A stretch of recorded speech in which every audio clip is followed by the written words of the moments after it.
guys. Hello. I thought since a lot of parents are currently playing teacher, we might go over a video topic that I love to watch, and that is fidget toy reviews. It's a squishy Dumbledore. You're a teacher. Do you love fidget toys? I love fidget toys. You allow your kids to use them? Yes, especially during testing. Yeah. And just as a reminder, you do special ed?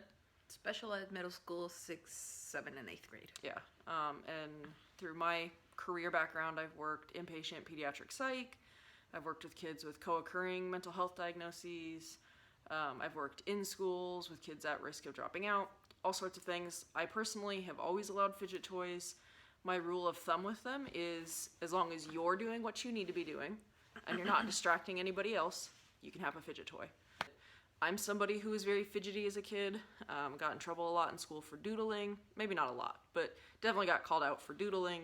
There's lots of research now that shows sometimes when you're focusing on sort of a mindless task, it's actually easier to take in information.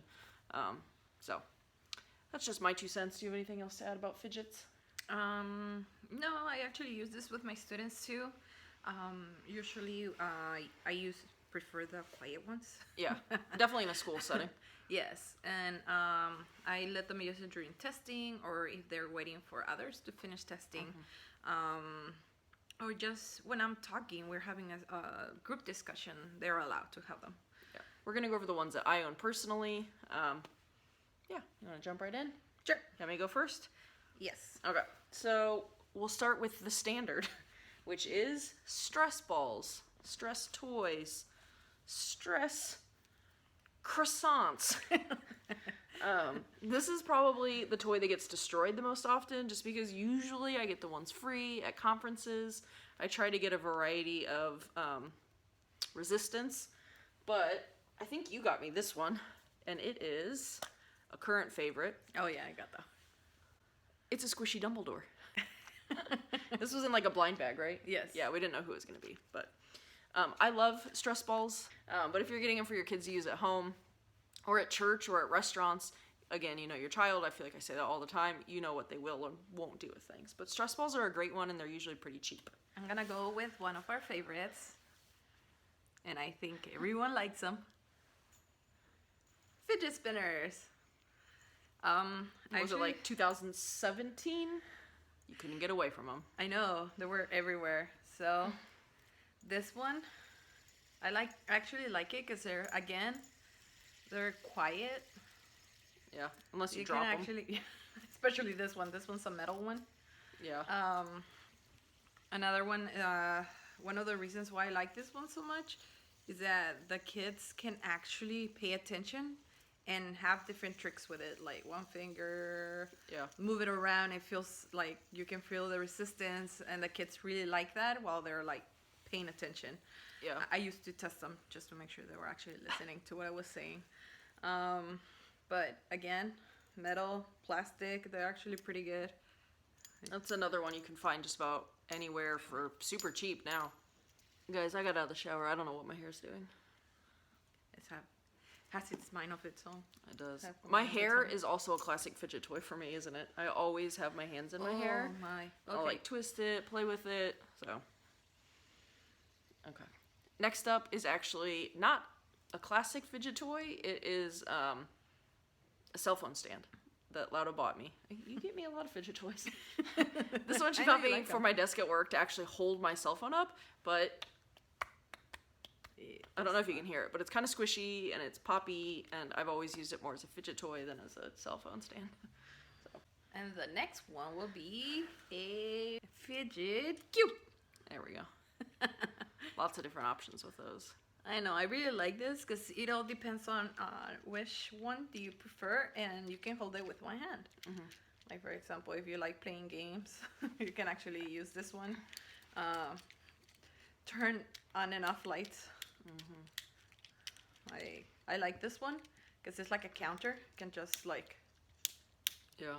can hear it. But this one is a little bit noisy. It depends on which one, Which side they which use. side you actually use. Because if you can hear, this one's a little bit noisy.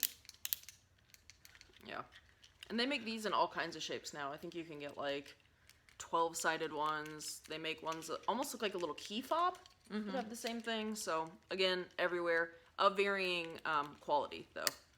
Some Actually, are better than last others. one I actually saw, it looks like a key, card key. Yeah. Of those controllers that you can hold it like In the palm of your in hand. the palm of your hand and just Yeah. play with it. I actually like that one a lot.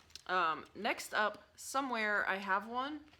I think I loaned it to someone who lost it, or at least can't find it. Normally when you see these, they are a bike chain link with little keychains, but they do these. I don't know how to describe what it does. It's just, and the bike chain ones are really small. It's like the size of what, maybe a quarter? Mm-hmm. So this is a great one to put in a pocket and just kind of fidget with, pull it out when you need it. Actually, the other one's a lot better because you can just do that with your hand, like just one hand, like I'm doing with this big one. Easy going. It's definitely more inconspicuous with the small one, but these. I know. So sorry, lost that one. That's okay. It'll turn up somewhere. Another one that we really, really like, and I actually found it. I found it, and I really wanted it. This for Marie. This little IQ Fit. I think it's actually a game.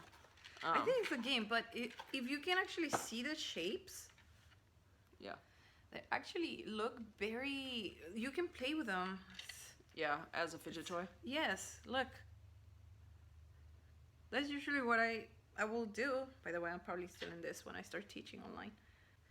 That one would be good if you have a slightly older child. I think if you're going out to a sit-down restaurant, if they liked puzzles, because what it is you can play with it like Lauda was saying, or there are little puzzles and it'll get you started. You hear the baby? Yep. Lauda will be right back. But there's little starters, and then you try to complete the pattern with the information given. You can actually put a timer and see how fast you can actually. Yeah, get try one to of beat those your previous patterns. times and all that stuff. Okay. That one's been really popular with the kids that I worked with in schools. I know. I'll see you later. And next up is sort of, I'm going to call this the miscellaneous green category, just because all three of these are green. There's this one, I think it's called the Boink, and it is a marble inside like a mesh sleeve. This is another one that's very quiet. There's a couple different ways to play with it. You can do this. These are also super cheap. This one I think I got a lot of these on Amazon. It's a little like pea popper. I will say I've had many of these, and these little peas do pop out, and they are very tricky to get back in. So if you have a kiddo who's a little rougher with toys, this one might not be the best bet. And then last in the miscellaneous green category is, I think these are called monkey noodles. This one's tied in a knot, but they're essentially just this very sort of stretchy, long noodle. But I like to tie them just because they take up a little less space. The next one Lauda was going to go over. I'm going to do all three of them together. These we bought at Walgreens. Lauda got them for me for a gift, and they are called IQ Busters. They are just little wooden puzzles. This one's like a star that you take apart. This one is a cube that stretches out and you have to get it back to a cube. And this one's a sphere. My kids love these. I will say, if you don't want to lose pieces, you will want to learn how to put them back together. There are, one of the kids told me, videos on YouTube for how to do it. Another classic one, although we don't have the name brand one, is Rubik's Cube. Obviously this is good for a kiddo who knows like the algorithm and the tricks to solving them, but otherwise they're just kind of fun to spin. A similar one is a little puzzle ball, and they are technically a puzzle ball because you'll see there are these rings, and the balls are a corresponding color, and they click. So in the very, very middle, there's just a sponge, and it holds the balls from popping out or sinking in. But it just makes a really satisfying clicking noise. Next up is technically another puzzle. It is the Tetris 3D Cube. It is just what it sounds like. It's different like Tetris pieces. And when you take it apart, you have to then try to get it back together in a cube. So middle schoolers that I worked with loved that one. And then my two top favorite, if I had to pick two favorite fidget toys, they're pretty closely ranked, although this one would probably come in second, and it's any kind of putty. So I currently have these little crazy Aaron ones. These are expensive. Silly putty works just as well, but it's just this really like sticky, again, this is not great for a younger kid who might get it stuck in a carpet. Okay, the reason I like these little tins is they don't take up much room. They only give you about that much putty. It's about the amount you would get in silly putty. But again, you can play with it in one hand. So if they're doing something that's writing, or maybe they have to watch and listen, it's just an easy thing to play with. So, any kind of putty. And then my top favorite sensory toy that I've ever owned or used, Tangle toys. If you're not familiar with these, they're just these tiny, each little different color is a different little link, kind of like macaroni noodles. And they do click together. So you can connect multiple tangles to make a super tangle. Or you can keep them separate, however you want to do it. They're fairly quiet. The ones that I have are a little bit older, so they're kind of well-oiled machines, which means, I don't know if you can hear it or not, but they do kind of clink and make a noise. But it's kind of like the thinking putty, although this doesn't make a mess. I can just hold it in one hand, manipulate it, and focus, and if I need to write or something with my other hand, I still can. But these are great. I personally love these. And that is currently my entire fidget toy collection, which I think is probably more than most adults. When I was doing grad school, they were always on my desk. At every job I've ever had, they've either been on my desk or in a desk drawer. They're great for conference calls.